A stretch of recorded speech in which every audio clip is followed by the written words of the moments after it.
Hi friends, இப்போ நம்ம கரூரில் இருக்கிற சதாசிவ பிரம்மேந்திர கோயிலுக்கு வந்திருக்கிறோம். இந்த கோயில் நெரூர் ஊரில் இருக்குது.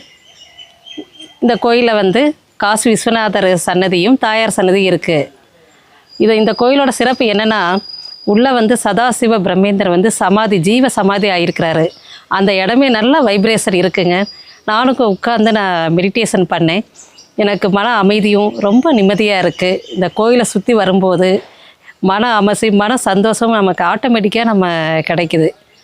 எல்லோரும் மன அமைதி, சந்தோஷம், நிம்மதி வேணும்னா கட்டாயமாக இந்த கோயிலுக்கு வாங்க ஃப்ரெண்ட்ஸ். ஹலோ ஃப்ரெண்ட்ஸ், இப்போ நம்ம பார்த்துட்டு இருக்கிற கோயில் வந்து கரூர் பக்கத்தில் இருக்கிற நெரூர் ஊரில் உள்ள சதாசிவ பிரம்மேந்திர சுவாமி ஜீவ சமாதி கோயில். இங்கே வந்து சதாசிவ பிரம்மேந்திரர் வந்து சித்தர், அந்த சித்தர் வந்து ஜீவ சமாதி அடைஞ்சிருக்கிறாரு. இந்த ஜீவ சமாதி பக்கத்தில் காசி விஸ்வநாதர் சிவபெருமானும் தாயார் விசாலாட்சி அம்மையாரின் கோயிலும் இருக்கிறது. இந்த சமாதி பக்கத்தில் பார்த்தீங்கன்னா வில்வ மரம் வந்து தலவிருச்சமாக இருக்குங்க. இந்த வில்வ மரம் பழமையான தலவிருச்சமாகும். இந்த சித்தர் என்ன சொல்லியிருக்கிறாருன்னா, நான் வந்து என் உடலை விட்டு ஜீவ சமாதி ஆகும்போது காசியிலேருந்து ஒரு பானலிங்கத்தையும் என்னோடய சமாதி பக்கத்தில் ஒரு வில்வ மரத்தை வச்சு நீங்கள் வழிபாடு செய்யணும்னு சொல்லியிருக்காங்க. அதுதாங்க நம்ம இந்த இடத்துல பார்க்குற காசி விஸ்வநாதர் சிவபெருமானும் அந்த சமாதியில் இருக்கிற தலவிருச்சமான வில்வ மரம் ஆகும்.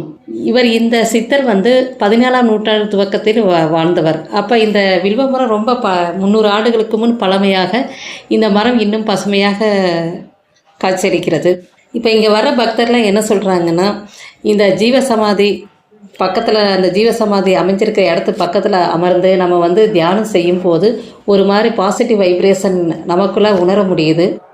மேலும் நம்ம தியானம் பண்ணும்போது ஒரு விதமான மன அமைதி கூட வருதுன்னு சொல்கிறாங்க.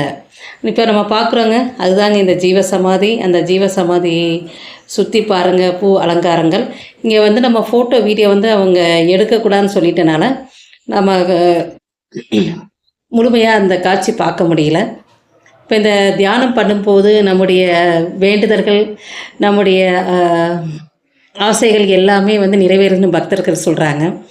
ஃப்ரெண்ட்ஸ், இப்போ வந்து இந்த சித்தரோட பிறப்பு, அவர் எப்படி சித்தர் ஆனார், அவருடைய அற்புதங்கள் பெருமைகள் வந்து நான் சொல்கிறேன் ஃப்ரெண்ட்ஸ். இந்த சதாசிவ பிரம்மேந்திர சித்தர் வந்து அவரோட இயற்கை பெயர் வந்து சிவராமகிருஷ்ணன். இவங்க அப்பா பேர் வந்து சோமநாத சுவாமி, அம்மா பேர் வந்து பார்வதி அம்மார். இவர் மதுரையில் பிறந்திருக்கிறாரு. இவரை வந்து 5 வயசுலேயே கல்யாணம் பண்ணி வச்சிடறாங்க. கல்யாணம் பண்ண உடனே அந்த இவரோட மனைவி வந்து அவங்க அம்மா வீட்டில் இருக்காங்க. அந்த காலத்துலலாம் அந்த பெண் வந்து வயசுக்கு வந்த பின்னாடி தான் மாப்பிள்ளை வீட்டில் கொண்டு வந்து விடுவாங்க போல இருக்கு. அதே மாதிரி காலங்கள் போயிருக்கு.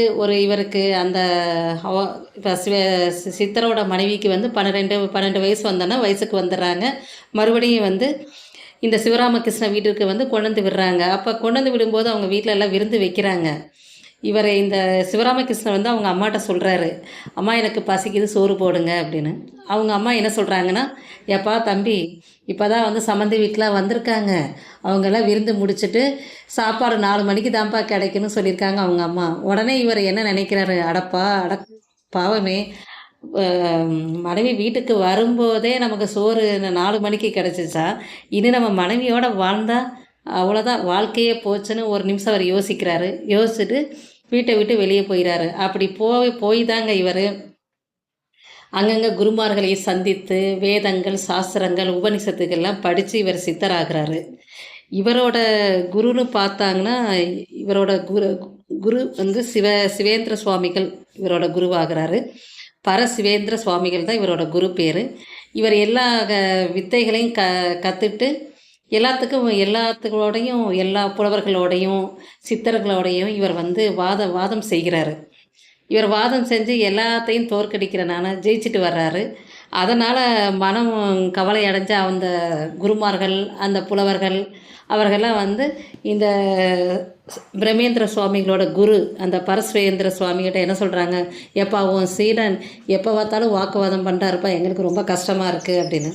உடனே இவர் குரு வந்து சதாசிவ பிரம்மேந்திரரை கூப்பிட்டு, ஏப்பா எல்லா வாயையும் மூடுற, ஓ வாயை நீ எப்பப்பா மூடுவ, வாயை மூடுப்பா, சும்மா இருப்பா அப்படின்னு சொல்கிறாரு.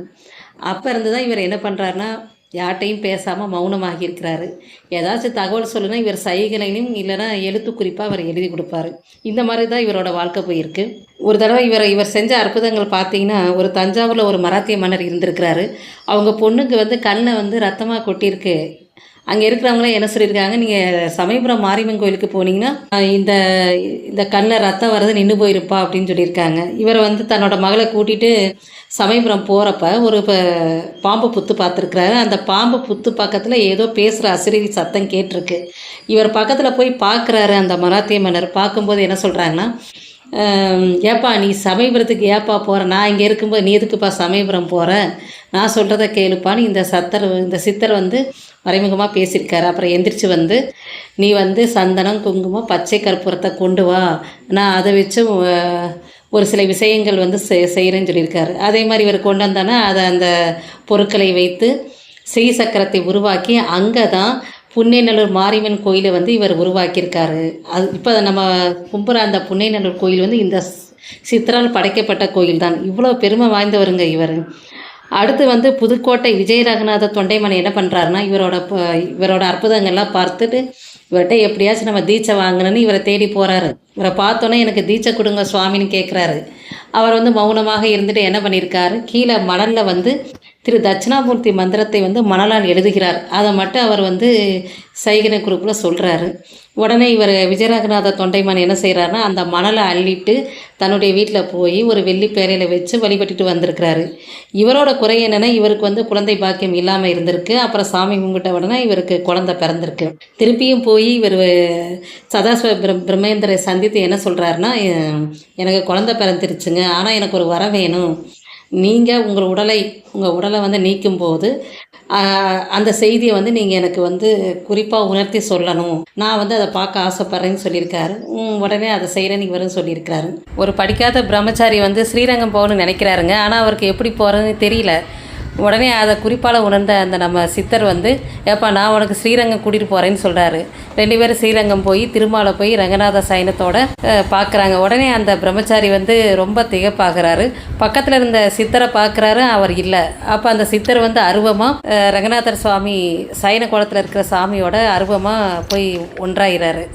அப்புறம் இவர் சித்தரை காணான்ட்டு இவர் மறுபடியும் அதே இடத்துக்கு வர்றாரு. அந்த இடத்துல திருப்பியும் சதாசிவ பிரம்மேந்திர சுவாமி அங்கே வந்து காட்சியளிக்கிறாரு. அந்த இடம் தாங்க இந்த நெரூர் சதாசிவ பிரம்மேந்திர ஜீவ சமாதியான இடம்.